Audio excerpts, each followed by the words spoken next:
identitetin të diaspora shqiptare nga Maqedonia e Veriut këtu në Gjermani? A ka një ndryshim të atij identiteti apo ende po ruajmë atë që e kemi trashëguar të themi nga brezat më të hershëm? Ndërkohë që ka të tillë që rrinë në të kaluarën, duke e forcuar identitetin e vendit prej nga vinë, dhe ka ekstremistë të tjerë që asimilohen ose dëshirojnë të asimilohen aq shumë sa e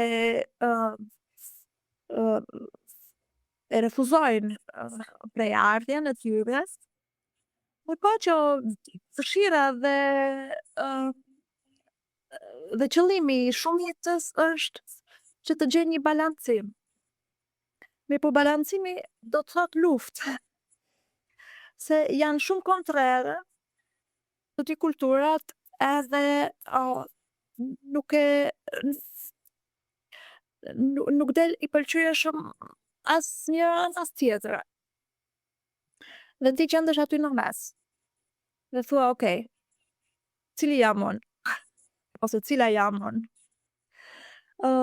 Dhe vjen në përfundim që ti nuk je as ajo, as kjo, po ndoshta je një hibrid, një mes.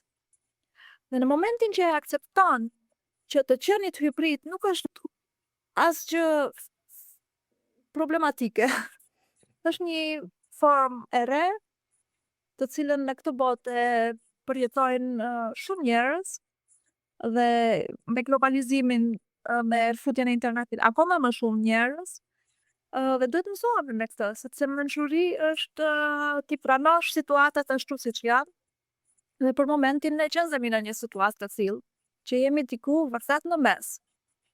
Dhe kjo na bën me një identitet të ri, që në fakt nuk do të thotë që ti e refuzon identitetin tënd të vjetër, që nuk do të thotë që e merr formalisht vetëm identitetin e ri, por që është krijuar një identitet krejtësisht tjetër, që të dallon ndoshta edhe nga e kaluara yte, edhe nga e tashmja. Por të krijon ndryshe. Dhe në fakt jemi shumë nga këta që janë diku në mes. Por duhet të solidarizoni pak më shumë.